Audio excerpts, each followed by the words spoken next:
I have 5 little rules that you can follow as you find your spark and bring your spark to life. The first is to go after the things that you want. The rule is you can go after whatever you want. You just cannot deny anyone else to go after whatever they want. So the point is you don't have to wait in line. You don't have to do it the way everybody else has done it. You can do it your way. You can break the rules. You just can't get in the way of somebody else getting what they want. That's rule number 1. Rule number 2. I like this one. In the 18th century, there was something that spread across Europe and eventually made its way to America called puerperal fever, also known as the Black Death of childbed. Basically what was happening is women were giving birth and they would die within 48 hours after giving birth. This Black Death of childbirth was the ravage of Europe, and it got worse and worse and worse over the course of over a century. In some hospitals, it was as high as 70% of women who gave birth who would die as a result of giving birth. But this was the Renaissance. This was the time of empirical data and science, and we had thrown away things like tradition and mysticism. These were men of science, these were doctors. And these doctors and men of science wanted to study and try and find the reason for this Black Death of childbed, and so they got to work studying, and they would study the corpses of the women who had died. And in the morning they would conduct autopsies, and then in the afternoon they would go and deliver babies and finish their rounds. And it wasn't until somewhere in the mid-1800s that Dr. Oliver Wendell Holmes, father of Supreme Court Justice Oliver Wendell Holmes, realized that all of these doctors who were conducting autopsies in the morning weren't washing their hands before they delivered babies in the afternoon. And he pointed it out and said, "Guys, you're the problem." And they ignored him and called him crazy for 30 years. Until finally somebody realized that if they simply washed their hands, it would go away. And that's exactly what happened. When they started sterilizing their instruments and washing their hands, the Black Death of childbed disappeared. My point is, the lesson here is, sometimes you're the problem. We've seen this happen all too recently with our new men of science and empirical studiers, and these men of finance who are smarter than the rest of us until the thing collapsed. And they blamed everything else except themselves. And my point is take accountability for your actions. You can take all the credit in the world for the things that you do right, as long as you also take responsibility for the things you do wrong. It must be a balanced equation. You don't get it one way and not the other. You get to take credit when you also take accountability. That's lesson 2. Lesson 3, take care of each other. The United States Navy SEALs are perhaps the most elite warriors in the world. And one of the SEALs was asked, who makes it through the selection process? Who is able to become a SEAL? And his answer was, I can't tell you the kind of person that becomes a SEAL. I can't tell you the kind of person that makes it through BUDS. But I can tell you the kind of people who don't become SEALs. He says the guys that show up with huge, bulging muscles, covered in tattoos, who want to prove to the world how tough they are, none of them make it through.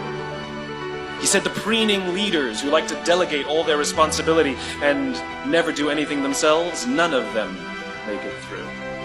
He said the star college athletes who've never really been tested to the core of their being, none of them make it through.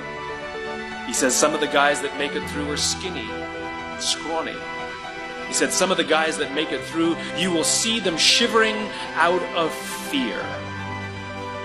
He says, however, all the guys that make it through, when they find themselves physically spent, emotionally spent, when they have nothing left to give physically or emotionally, somehow, some way, they are able to find the energy to dig down deep inside themselves, to find the energy to help the guy next to them. They become SEALs, he said. You want to be an elite warrior. It's not about how tough you are. It's not about how smart you are. It's not about how fast you are. If you want to be an elite warrior, you better get really, really good at helping the person to the left of you and helping the person to the right of you. Because that's how people advance in the world. The world is too dangerous and the world is too difficult for you to think that you can do these things alone. If you find your spark, I commend you. Now, who are you going to ask for help, and when are you going to accept help when it's offered? Learn that skill. Learn by practicing helping each other. It'll be the single most valuable thing you ever learn in your entire life. To accept help when it's offered and to ask for it when you know that you can't do it. The amazing thing is, when you learn to ask for help, you'll discover that there are people all around you who've always wanted to help you. They just didn't think you needed it because you kept pretending that you had everything under control. And the minute you say, I don't know what I'm doing, I'm stuck, I'm scared, I don't think I can do this, you will find that lots of people who love you will rush in and take care of you.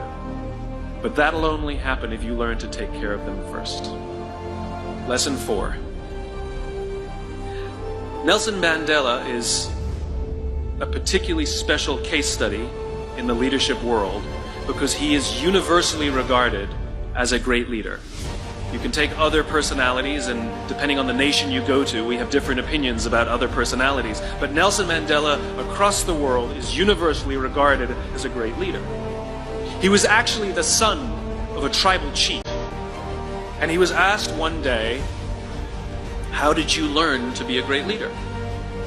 And he responded that he would go with his father to tribal meetings. And he remembers two things when his father would meet with other elders. One, they would always sit in a circle. And two, his father was always the last to speak. You will be told your whole life that you need to learn to listen. I would say that you need to learn to be the last to speak. I see it in boardrooms every day of the week. Even people who consider themselves good leaders, who may actually be decent leaders, will walk into a room and say, here's the problem, here's what I think, but I'm interested in your opinion, let's go around the room. It's too late. The skill to hold your opinions to yourself until everyone has spoken does two things. One, it gives everybody else the feeling that they have been heard. It gives everyone else the ability to feel that they have contributed. And two, you get the benefit of hearing what everybody else has to think before you render your opinion.